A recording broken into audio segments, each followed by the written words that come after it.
What's going on, everyone? Welcome to the Beanball Podcast. This is episode 58. We are your host, Alan and Alan. What's going on, bud? Not much, man. It's been a while. Yes. So, unfortunately, I had sick mama and, baby being fussy. Then it was our vacation break. Yep. Alan went away for a week, and now we're back, and it's like perfect timing. It was All-Star break. Yeah, it was like the week before All-Star and stuff, but hey, everyone needed a break. Everyone should be energized. And here comes second half of baseball. So how's the trip, man? The trip wasn't too bad. We did a couple things. Went to Kennywood, which is like a Busch Gardens, like amusement park. Did a water park and saw some horse racing. Spent some time with family. It's pretty cool. Nothing else too crazy. It was a good trip. Yeah. How was your week? It was good. 4th of July, I actually stayed home. Because I think both my parents had to work next day courses on a Sunday. I know. I had to work too, so I was like, I feel like not doing nothing. So by the time I got home, Zoe got up, I think, at 3 that morning, so she was fighting a nap. By the time we laid her down, it was like 3. By the time she woke up, it was like 6. I'm like, yeah, we ain't going nowhere. I feel you, man. So we just sat at home, watched some TV, listened to the buttload of fireworks around me. Oh, my God. Like, because, of course, we're never home usually on 4th of July stuff. Luna was bugging. They were pretty loud, right across the street from us pretty much. And the funny thing is, pretty much the next street over from me is the apartments. So people were lighting off either that street of the apartments or in the apartment complex. I was like, wow, y'all are insane, but okay. But yeah, we were at her cousin's parents' house in the mountains, basically. And in the distance, I could see fireworks over the mountaintops. That's crazy. I was just so tired from work and stuff. I was going to try to get my drone up, especially try to catch Mountain Trashmore fireworks since they were doing it this year. Since I had my drone last year, they didn't do it. And I was like, I want to see if I can try to catch it from the house, especially up. But oh well. But it was good. Weather's been hot here. Hot. That's an understatement, man. God, you can tell it's summer. It's Dude, insane. Middle of July. It's like, here we are. Like 90, mid 90s, high 90s, probably feels like a hundo. Yeah, I know. It felt like 100 the other day. I'm like, feels like 100 right now, man. I'm like, I'm ready for fall, waiting for winter, and then same thing. Like, you're ready to warm up, but no one likes summer unless you're a kid and you're out of school. No one likes the heat and stuff when you get older. But hey, speaking of heat, let's go right into it. The home run derby. Yeah, man, it was a pretty good derby. Like I said, I've been a good proponent of the way they've been doing it recently. I like the time situation. I think they went down. They shorted it. Yes, they went down a minute. It was crazy. I guess a spoiler alert if you haven't seen it. But Pete Alonso's breaking records with less time. Yeah.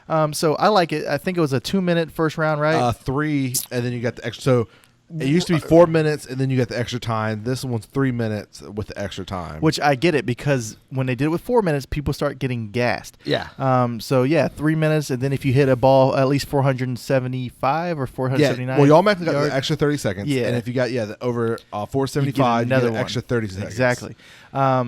No, man, it was pretty good. Yeah. I saw people online, they're all hating on, like, oh, I like the old format. No, man, nobody, and they're trying to make an argument like, well, look, if you just wait to take your pitch and then you hit, like, the third pitch, because, you get 10 swings and whatever. I was like, dude, that's trash. I was like, the way they do it now, they get in the rhythm. You get to see more exciting stuff. Because you get more home runs. Yeah. And what I saw, which I don't know if it's true or not, but that was really cool, was the people when they're hitting the home runs, they signed the balls. The one I shared, I was like, if that's true, that is awesome. Yeah, we need somebody to confirm that. If you guys know about it, apparently, like, all the balls that were getting thrown, like, say Shohei Ohtani was up to bat, and all the balls that were thrown to him had his autograph on it. That's pretty cool. Yeah. That would be awesome, actually. Yeah, so, but let's just recap. First round, it was pretty much the underdogs all the way through. First one up, Trey Manzini, 24 home runs, beat Matt Olson with 23. He set the pace. Yeah. And it was a good one, because at first he was starting to struggle a little bit. I was like, timeout, like, yo, you better take that time, regroup. Because he only had 2 with like almost halfway done. Yeah, then he's out there mashing taters, bro. Yeah. But yes. So then Trevor Story, the hometown guy, got 20. Joey Gallo only got 19. And it's unfortunately, if you went through, like, the left-handed batters did not do well with that side of the field, and that's a lot of people thought that could be an issue. Well, the crazy thing was Juan Soto, man. Yeah. It don't matter where you threw the ball; he was hitting it great, because he was hitting it all over the place. It was left, center, right. It don't matter. Yeah, because and then Pete, like I said, set the record, everyone on notice, 35 home runs. Yeah. And then even Salvador Perez had a great round at 28, but no one because like you can't beat 35. That was one of the more surprising things to me because like Salvador Perez has been around for a while. He's a catcher. He's not really known for mashing lots of home runs, and he goes out there and if he would have faced up against anyone else besides probably Juan Soto and Ohtani because they got the same amount. Well, who knows how that would have? Yeah, who knows how that would have played out? And speaking of the Juan Soto Ohtani, that was pretty cool too. Yeah, kept going to OT. Yeah, at first it's like, is this going to happen? Oh, I was like, he has a chance, and then Ohtani's mistake was the very first round when he thought he had back-to-back jacks to end it to win by one. And when it fell short, he should have like, look, let's keep hitting, just keep it. If he would have hit, he was in a good rhythm. He might have gotten one more and taken it. But I do like that we saw 3 overtimes basically. Yeah, and I like the fact that this year that they didn't have to wait for the ball to drop. Years past, you had to wait till it drops. Like, okay, now you can pitch. Now it's like pitch. Right, just do your thing. Pitch. Although a lot of people were just gazing though too when they're hitting it. Man, you know who should get the MVP? Freaking Pete Alonso's pitcher. Yeah, the BP pitcher for the Mets. Did you see the what is it? The strike zone. That he was throwing. Yeah. They were all there. So, but I think what Ohtani hurt him also when it came to the fact like right before you kind of heard like. He hasn't taken BP all year. Yeah. So if you're used to just 100-mile-an-hour balls and stuff, when you throw in BP ball, if you haven't actually practiced going up to this thing like Pete and them did, his timing could have been off. Well, plus he's probably gassed because if he doesn't take any BP, then he's not swinging a bat like that, and that's a lot. You're in Colorado. You're up in the air. So it's a little different. Well, either way, it was still cool to see because, I mean, it's not like he didn't do anything. I remember guys who go up there and put up zeros or put up, like, small numbers. He did good. He held his own. He made it exciting to watch him go against Soto. It's funny when Soto's up there, they're like, just 22. I was like, oh, here we go. Here we go again. Yeah, 2 years later. But no, it was cool. And another surprise was Mancini. Yeah. Like you said, if you don't know his story, he's coming off of what was a stage 3 colon cancer. Yes. He missed last season because of it, and he came back. He's playing great for the Orioles, and he did well, very well. Yeah. Anybody else? I mean, look. I was so excited because I was like Mancini versus Alonso. Alonso's like the guy like you got to beat, and he came up there, put up a good spot. Yeah. Man, was it 24? So Trey beat Trevor Story 13-12 because that's all he needed. Trevor only hit 12, so Mancini had more home runs first round, so he'd go second. He hit it. I think he still had extra time left. Yeah. So he was good. Pete, I think, was a little bit disrespectful when he only needed one more and he took the time to pump the crowd up. I was like, ouch. Well, look, man, that's Pete. Pete likes the stage. He was jamming. He was loose. His bat was pretty awesome. I don't know if you saw he his had bats. 8 custom bats and he stuck with the same one. Well, I would too. Wouldn't you? After that first one, they asked him, like, are you going to change it if you start getting cold? He's like, maybe if I get cold. Well, and you don't expect him to go through 8 bats anyways. Maybe 3 at the most. Like if he cracks one. I looked it up. The artist was selling ones that he kind of did too. Like pre-orders, they're $1,000. Yeah.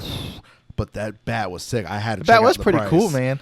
But yeah, so he went in finals, which Pete was the heavy favorite besides Ohtani. Yeah. Everyone was like Pete, and it's unfortunate they're on the same side of the bracket, which I felt was disrespectful when the bracket came out. I was like, how is Pete was defending champ and number 5? Yeah, I understand like he's not having a good year, so 2 or 3. He should be one of the top seeds, not a 5. But they probably based it on current home runs. I guess. think so. They had to, but we know what Pete can do, and now everybody does too because he's back-to-back champ.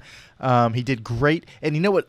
What I saw, I'm sure everybody else might have noticed this as well, but when the home run derby was going on, Pete looked like he was in a completely different league than these guys. I mean, yes, everybody's hitting home runs and they're doing good, but when he's mashing it, it was coming off the bat different. Yes, it was. He was hitting and bombs, and the crowd was into it, man. He trained for it. He said they timed it. He said the most he hit was 30. Mm-hmm.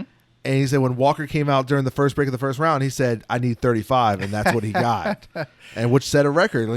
Josh, God, what's his name? It was Texas Ranger. Donaldson? Yeah, I think so. No. Josh Hamilton. Josh Hamilton. When he set that record at Yankee Stadium. Oh, you're talking about farmer players. Yeah. Oh, okay.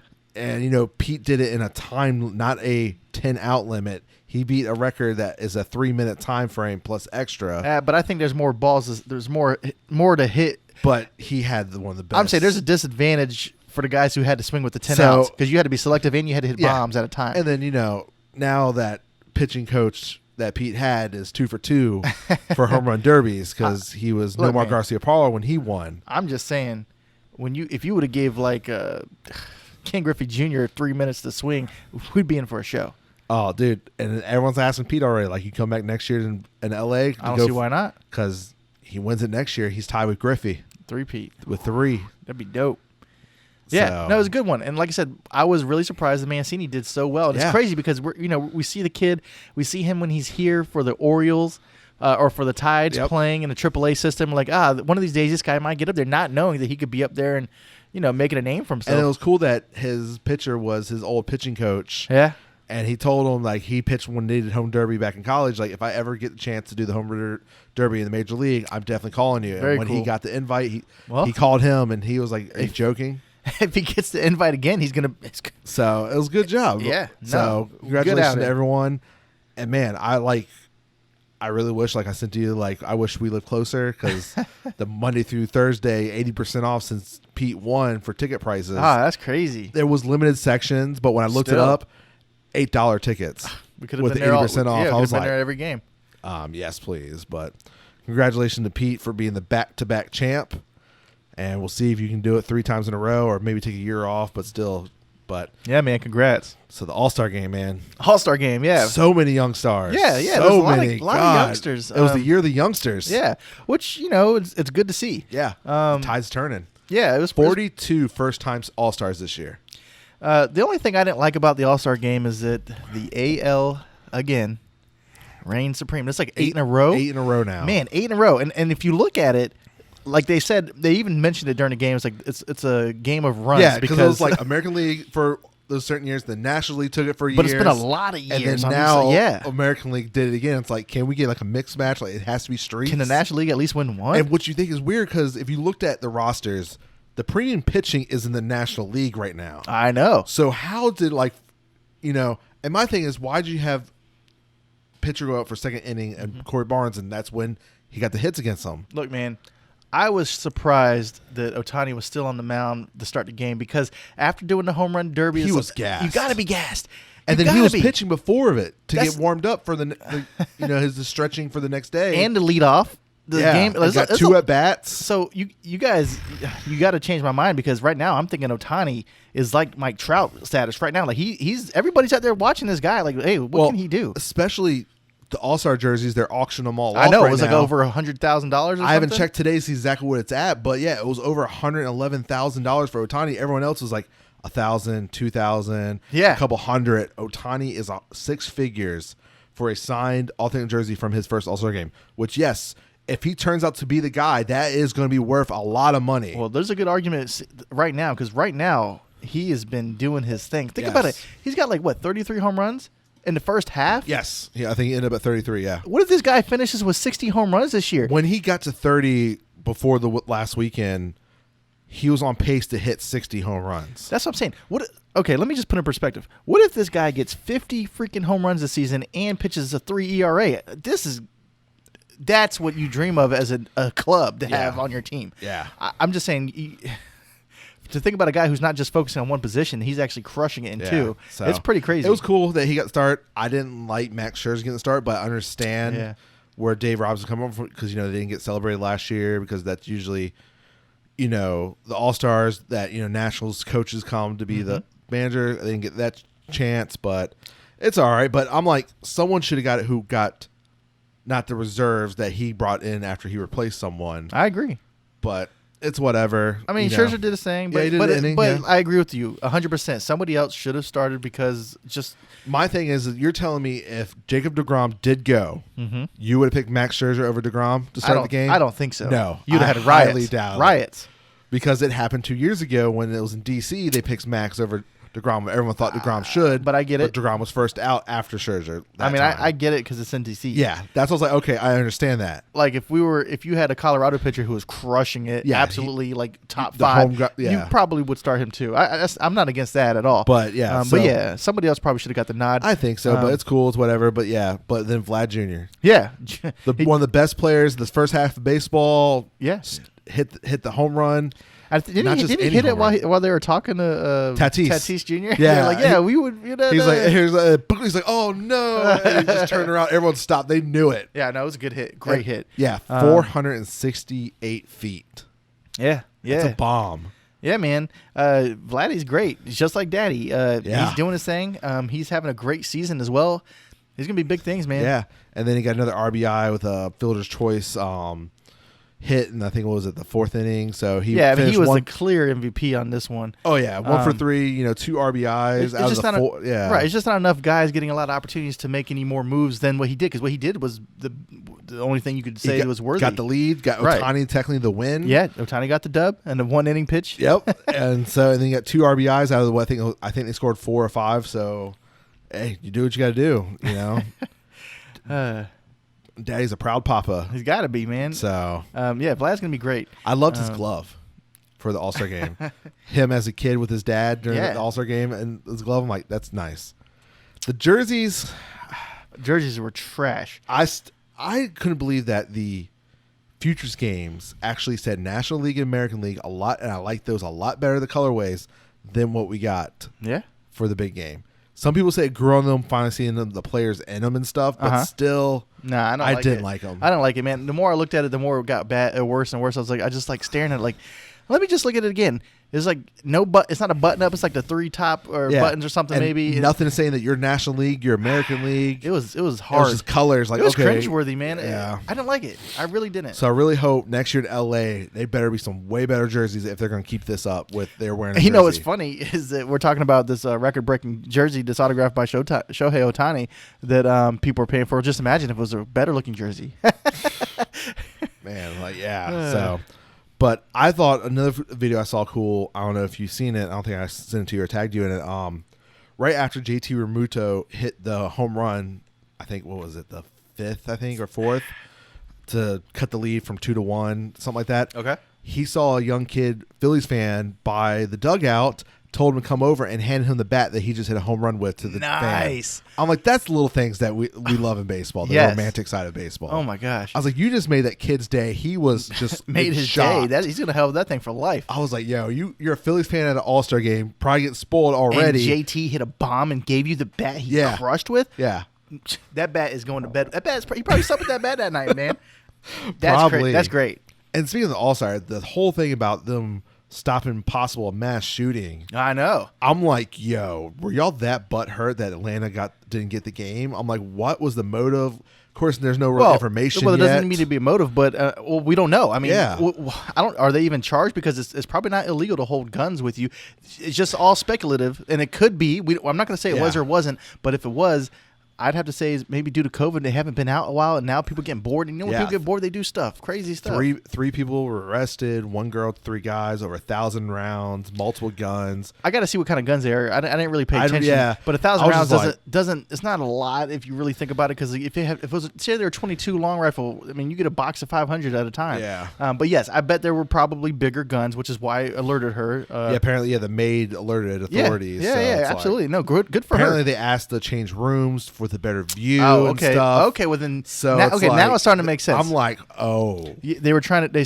Somebody said, well, I don't. It was like it's all speculative. The downtown area. They were trying to say it was going to be like a Vegas style shooting. That's what a lot of people were saying that could have been. I'm like, wow, it's crazy, man. God, I'm glad that didn't happen because that would have been terrible. Terrible. I don't know what we would have done if that would have happened. But but all in all, All-Star Weekend was good. Decent, yeah. Who knows what would have been in Atlanta. I didn't get to watch much of the celebrity game. I saw I never watch it. I saw Jenny Finch was in it still. I was like, okay, cool. She always, I think, pitches. I feel like every year. Yeah, well, it used to be her and Raleigh Fingers every year. I don't know if Raleigh Fingers was in it this time. But who was one of the team captains was in it from the Rockies?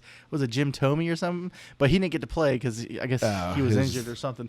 But no, I didn't get to watch much of it. Yeah, after the home run derby, I'm like, okay, I'm going to bed. Yeah, I feel that.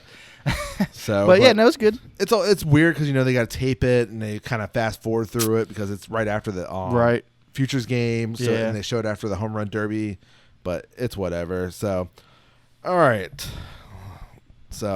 good All-Star Weekend, good stuff. So, all right, well then, let's talk about something else. On the agenda, I'm sure you heard about it. Yeah. Trevor Bauer, he is out until July 27th at a minimum. Yeah. So they've extended his out due to his leave, his issues that he's having with a female that he met up with, and who knows what's going on. Get into too much detail. As if you were around baseball, you've heard about this. This has been a big topic. See what happens, because the move pushes Bauer's leave to pass the scheduled July 23rd hearing for the domestic violence restraining order against the woman.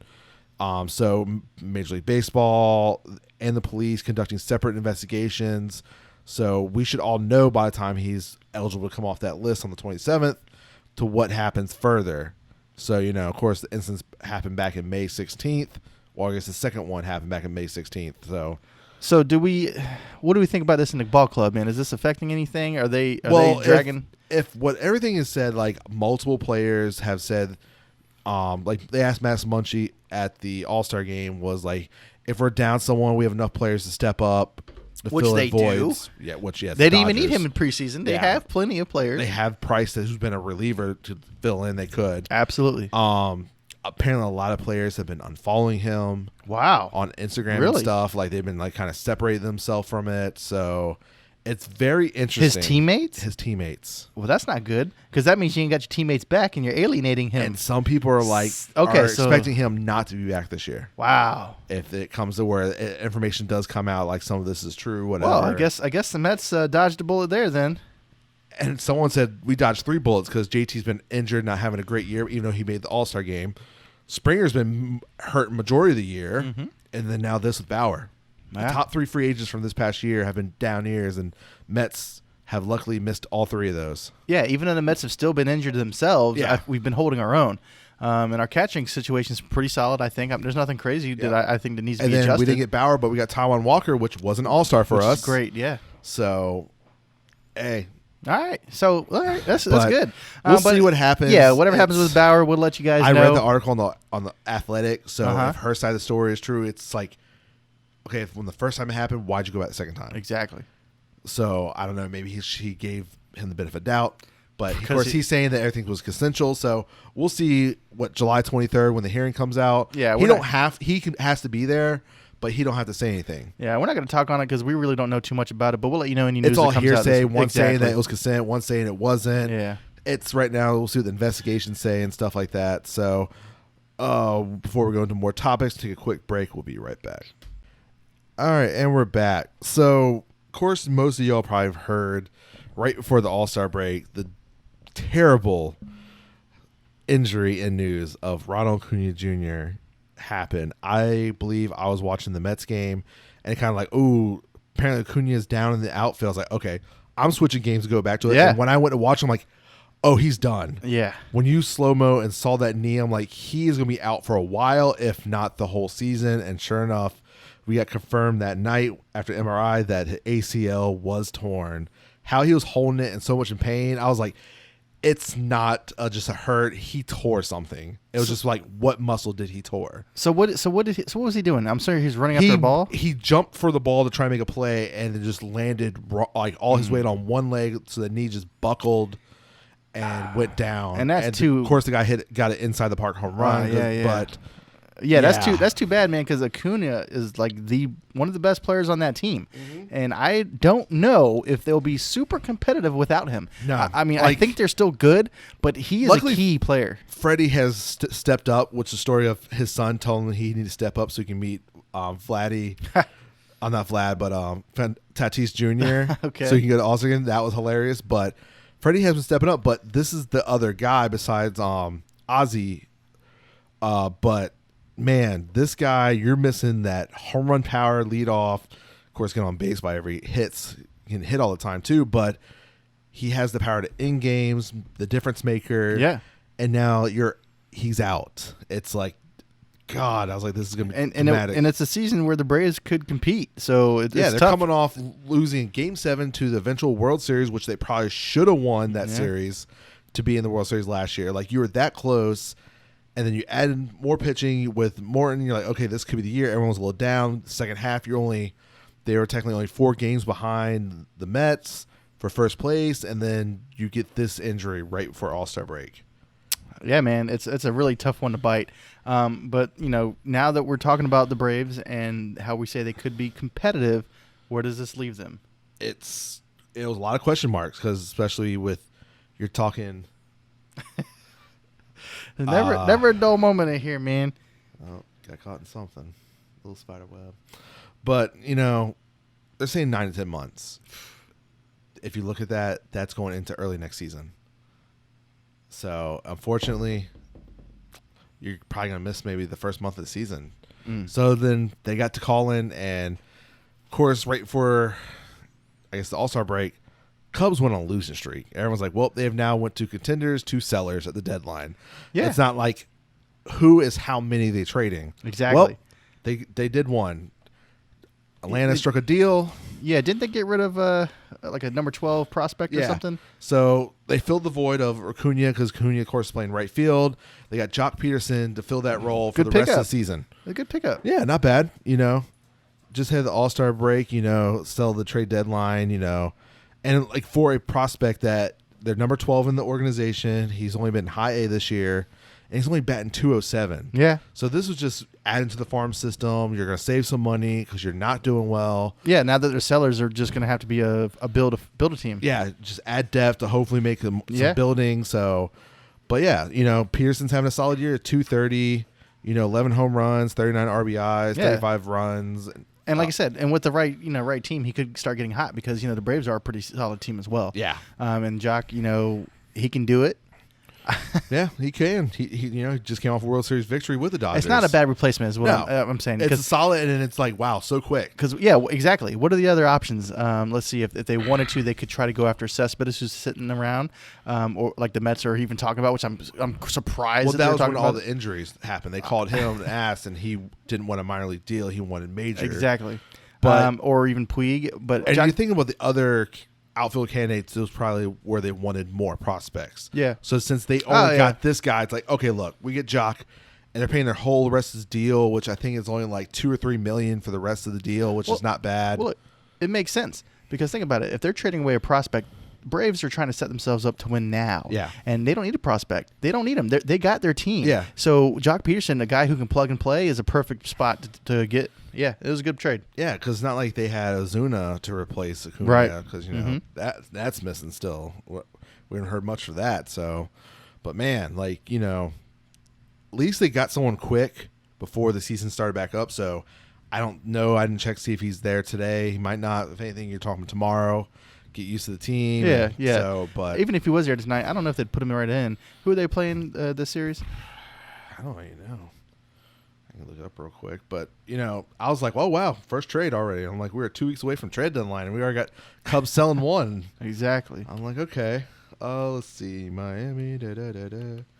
Where are you? Oh, Tampa Bay. Let's see. Let's go box score real quick. Oh, Tampa Bay, maybe they would need to put him in there if they could. He is not in the lineup. Yeah, tonight, I didn't think he would be. All right. Yeah, so we'll see if he helps them, hurts them. Hope not help them too much. Exactly. But, so yeah. I'm sure he's. It's not going to be the best trade-off, but if in recent year a player who it wasn't Atlanta and had a great season and got a multi-year deal afterwards, Jock could be that guy because it was only a 1-year deal. Yeah, and they were trying to get somebody. Who was trying to get him last year? The Dodgers.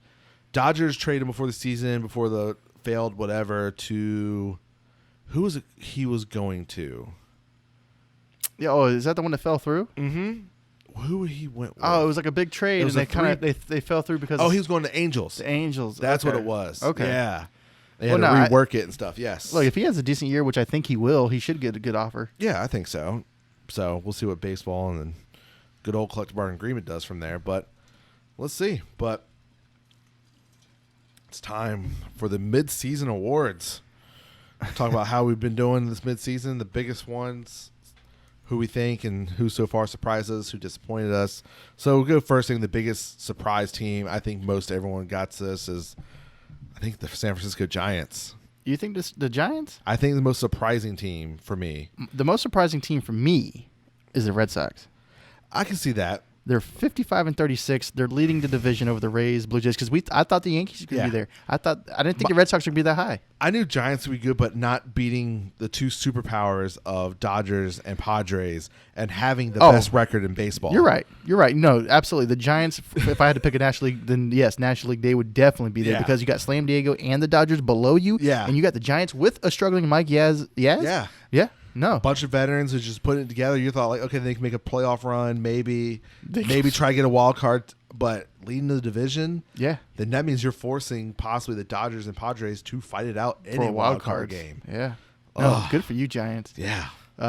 I guess the reason I'm not super surprised is because when I think of the Giants, I always think how strong they were in the mid-teens. Well, yeah, you know. But yes, the last couple years, this is amazing what Yeah. you're doing right now. You're right. It is.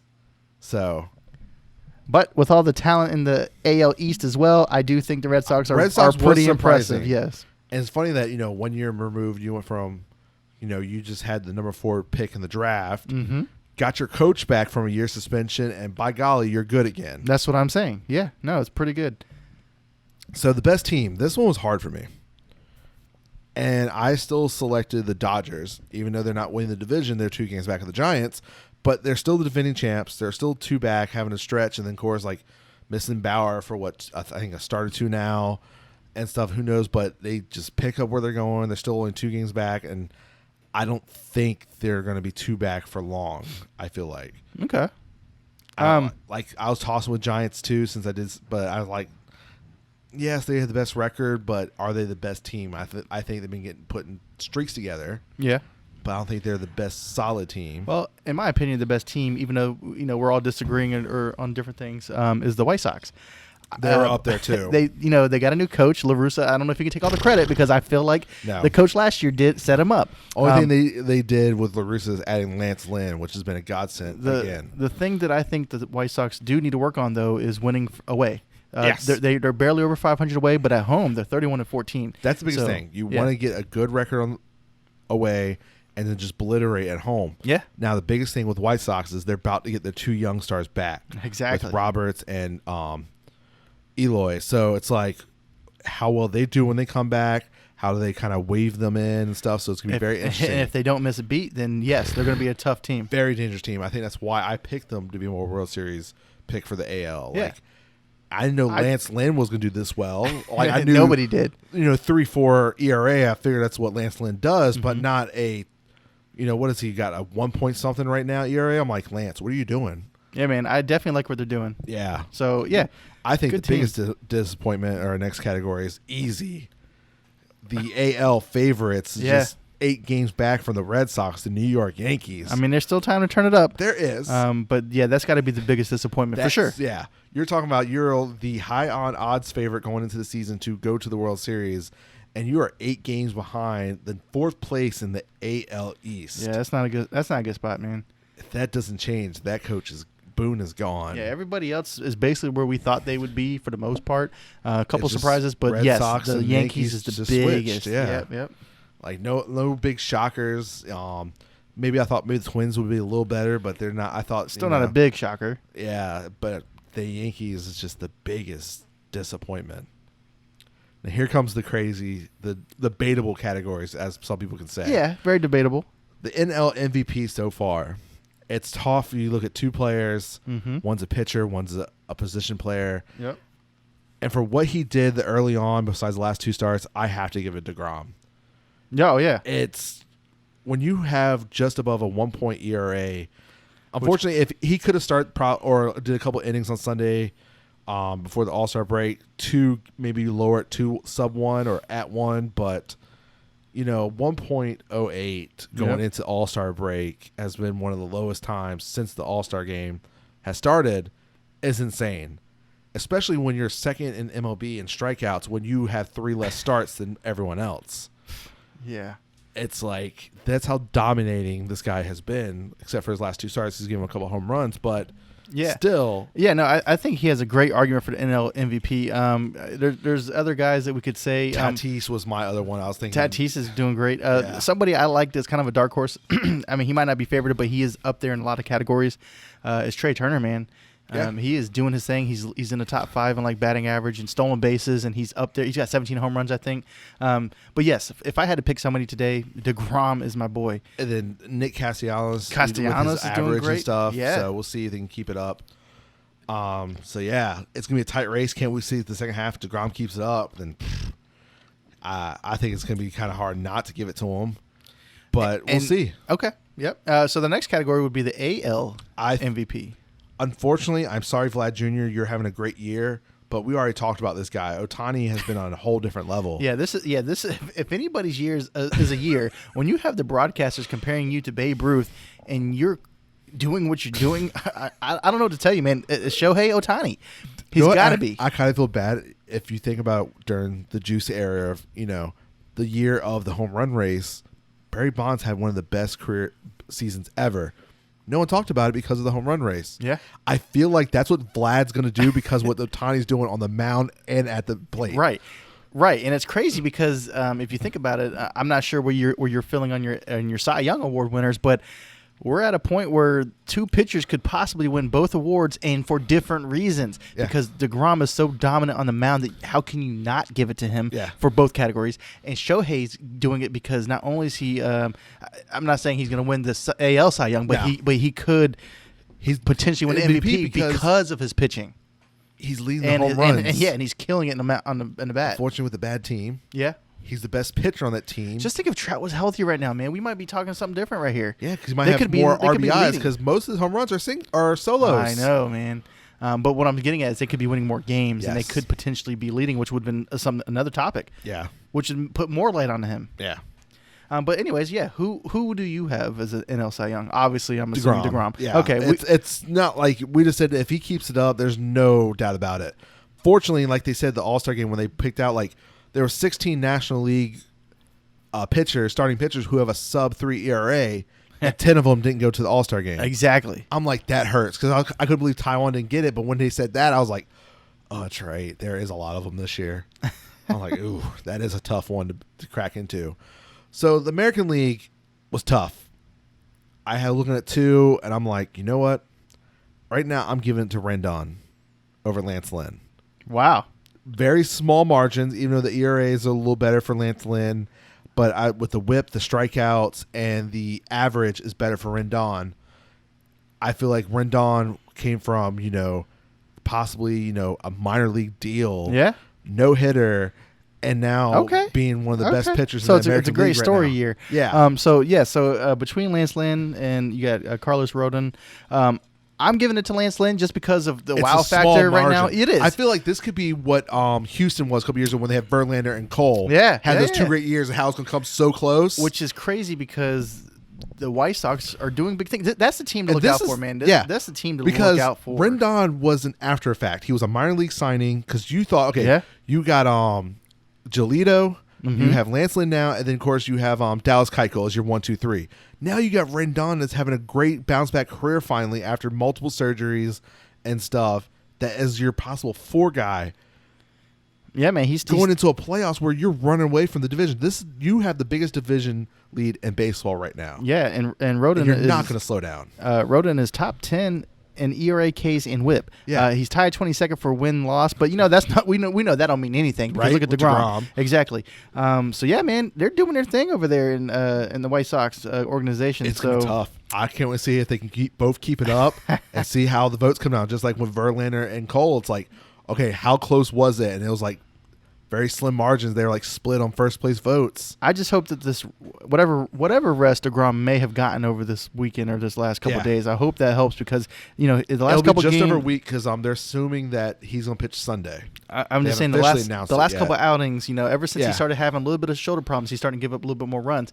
But if he can get back to where he was last month, we'll be all right. It's still insane what he has done, but we'll see if we keep it up. So. Man, but what a first half of baseball so far. But let's go right into it. So, MLB draft. It's not in June. It was in July during All-Star weekend. How do you like it? How did you like the setup? I think it actually felt like a major league sport draft finally. Yeah, no, it was okay. Crowds, the boo of the commissioner coming out. Yeah, no. Ooh, I felt this before. It's definitely gaining traction from where it was. Because I remember, let's say, a couple years ago, I was watching the draft. When they finally started showing on TV at, MLB Network. Right. You had maybe 5 people. The funniest, remember, the year Mike Trout got drafted, he was the only one that went to the draft and got picked, what was it, 10th or whatever, I can't remember what it was. So think about it, you're the only one that went to the draft to be selected to get your jersey put on. Yeah. And then now it's like everyone went, and it was a big, bigger thing. I'm saying I remember seeing it like it was a couple years ago. We were watching it, and we were getting hyped, but there's nobody there. It was kind of slow. But now it's starting to get bigger and bigger, which is cool. Because this year they even had about I don't know, a dozen or so players that were actually there in the stands, and they were showing people at home, which is cool. It's kind of like NFL, like you said. Yeah. And then they had people coming out there calling out the answer. I remember when you just have the guys with their phones and they were like, we're picking this. Yeah, and exactly. Like, who they're picking. And like the commentators like, they're getting this guy. That's exactly. After the first round stuff. So now they're it was doing cool. it like, I think it was 2 or 3 different days. They did shrink it to only 20 rounds. And they started bringing other people into it, like this kid who was he played ball. The high schooler. On the 14th round, they let him go up there and call it. He was paralyzed and he played ball again or something. It was cool.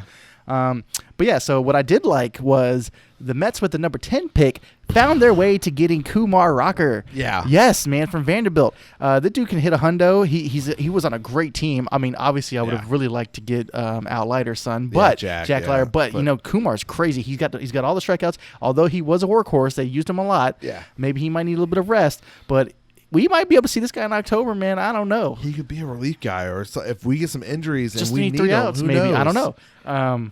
So when looking at it, like we were talking about it, I was like, I doubt he falls. Like you look at the people who needs pitching. We were talking about round 6 maybe or so. We're like pick 6. Like there's no way these next 3 teams let him walk. Let him walk, exactly. And it's like we'll come to find out, Colorado could not pick him. Why not? Because he was the one. Colorado drafted him before he went to Vanderbilt. Oh. And for you to be drafted by the same team, you have to sign a waiver.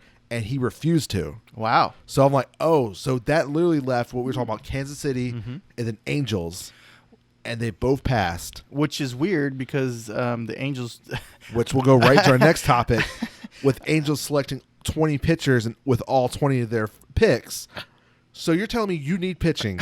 You have a guy that possibly could get up this year for y'all to help y'all if somehow y'all make a run, and you pass on him because you believe this lower level guy, which a lot of people do like, but it's a lot of people have question marks where he might be a reliever. They're going to focus him as a starter, but there's question marks. Why not get this guy that should be a top 5 pick at 9, but let you fall to the Mets at 10? I don't know. Complaining. I don't know. So Rocker's been pitching against the best. Yeah. The best in the game because he plays for Vanderbilt. They went to the World. He won a World Series when he was a freshman. Yep. But what I'm saying is he's proven that he can compete with the best talent and succeed. He's a winner. I don't know why he fell to number 10, but I'm happy he did. Yep. The Mets got him on a signing bonus of I believe $6 million. Yep, a little bit above what slot would have been for the 10th pick, but like I said, he's a top 5 talent. It's great. Yeah, no, everyone believed that he was the first pitcher after Jack got picked. When Jack got at 2, I think 3 other pitchers went before. Rocker did. And what else is crazy is I'm sure I know this happens more often than not, but there was a lot of high schoolers getting drafted in the first round. Man, there was like 6 of them or so, like shortstop, catcher. The catchers kind of surprised me. Well, yeah, the first pick, everyone's like the shortstop from California. Yeah, that makes sense. Padres could use a great shortstop. I mean, not Pirates. Makes sense. And then they shock everyone and take the Louisville catcher. I'm like, I think that shocked him too, man. And then Jack went 2, which we all figured they would. 3 was the weird pick that Detroit took. So Red Sox sitting there like, well, we'll take pretty much the number 1 high school shortstop. Yeah, we don't need him right now. We have Bogarts, but hey, but he's good to have. He's going to be great or he's going to be trade bait or something. The good pick, regardless. Like, you can live with that. A lot of Detroit fans were mad because they should have picked him, but it's baseball, man. The GM decided not to. Well, I can't wait to see what this catcher does. I hope he's amazing. It's only the 3rd time a catcher got one recently. Of course, it was I think Mauer and then Adam Rushman a couple years ago. And I think it's like the 7th time overall, ever that a catcher's been drafted first or something. Yeah, so it's rare. Yes. Like you said, shortstops are no brainer, man, because that's especially your best. Young. Yeah, and it's crazy because these high schoolers, like some of them, their stats didn't stick out too crazy to me, but they must be playing they must see him in other like venues, like maybe on a whatever the teams are, Legion or something like that. But yeah, Rocker, great pick, I think. I hope. I mean, maybe he pans out. But the one I'm really going to say look out for in the future is Jack Leiter, man. Yeah. But both of them are good. Yeah. It's just that Texas got a guy that could be. I was wondering too. I was like, "Where's Al Leiter at?" I was like, "Because he's usually up there commentating," but he was at home with him celebrating. It was a good time. The number one pitcher is his son, which I think is funny because I think when they talked to him, like he's so all those shortstop drills didn't work out. It's like, yeah. I'm like, well, that's funny. That is funny. It's a little funny. Well, it makes sense. I mean, his dad was a pitcher, and he was a good one. I loved him when he was on our team, but we were little kids then. Yeah. It was like 2001, about the time we were in the World Series. Yeah. So, but congratulations to everyone who got picked. 20 rounds. I saw the local Grand Slam page said a couple people locally got drafted and stuff. So. I didn't catch all that. Did the guy from ODU, their leadoff guy, did he get drafted, or is he still? I don't think so. Maybe he's still playing next year or something. Who knows? I'll have to take a look into that. But okay. But like we said, the Angels took all 20, so the brand new general manager, he stacked up. So what do you think about that?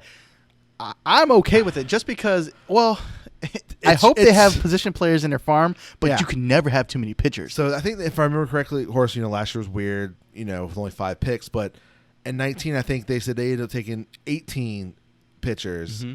So, but it's their one spot. If you look at their team, they have some great position players right now. Yeah, they do. But no pitching. And that's why I'm surprised that Rocker, because he could have been probably quicker. Yeah. We'll see what the guy they drafted, how quick he gets up. So I'm hoping that the Angels, dissected their whole thing and was like, look, we have good position players, but you know what? We could use pitchers, and pitchers they're hard to come by. Yeah. So if you drafted 20 of them, let's say that a third of them worked out, you still win. Yeah. Yeah, that's good. Yeah. Because look at all the guys you can draft to get lost in the minor leagues and you never hear from again. You can have this many pitchers, man. Yeah, I think they said someone else took a lot.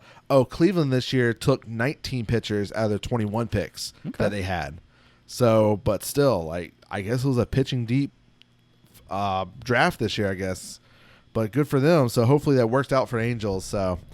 But it was a great weekend. It's different seeing the draft and, everyone having fun. Like we said, commissioner getting booed. He was getting a little irritated at the end. So that's how it goes. Yep. Welcome to commissioner life. The only other thing that I wanted to bring up is that it looks like Toronto might finally get to go play at home. Yes. I have one last thing that since it got announced right before.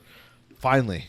I thought it wasn't going to happen this year. The way it was looking, I'm like, Canada's being strict. They're still not lifting most of the lockdowns. I'm like, I don't think Toronto's going to play there. I think they're going to end up staying in Buffalo. Well, let's hope it's not a distraction, because these guys have been playing here for 2 seasons or a season and a half. Now, midway through the season, we're going to go back. Yeah. It's a lot of adjusting. Yeah. But so we'll see. July 30th, they get to be home for the first time. I wonder how many fans get to go. Mm-hmm. I haven't really looked into details to see if they went a 50%. Because didn't there during the Stanley Cup playoffs, they started letting some fans in. Yeah. Yeah. So we'll see exactly what Toronto does there and stuff. Yep. And then also on July 30th, for the first time in about 10 years, the Mets are back to black. Right. Yeah, let's go. Friday Night Blacks. So I am very excited. Got to get Piazza out there. Man. D. Wright. Jose Reyes. Someone needs to be out there in a black jersey throughout the first pitch. Look, man, I'm already looking at. I'm already seeing a team, man. We bring back the old timers. Have old timers match. We got Mike Piazza in the black jersey, Jose Reyes, David Wright, maybe some Al Leiter. Man, the first 12,000 fans get a black jersey shirt of Lindor. Oh yes. So they haven't put the jerseys up on the website. I've been waiting to see them. One person says okay, that's fine for the rest of this year. Next year, I need to see Friday Night Road blacks when they're on the road. I'm like, that'd be dope. I have not seen those in a hot minute. Yeah, man. But man, like this post I said on a short story today is they're like, what was it? Mets drafted Rocker. Pete won the home run derby, and they announced the black jerseys. Yes. And it's only been 5 days for the Mets. Let's go. I'm like, it's a good life right now. This sure is, man. Today's a good day. And we're in first place in the division. We can't ask for much more, although I wish we had more wins, but we're doing great. It's a good time. Yeah. But yeah, I believe that is all we have for this week. We will catch y'all next week. Y'all stay nice and cold and dry out there. Peace. Peace.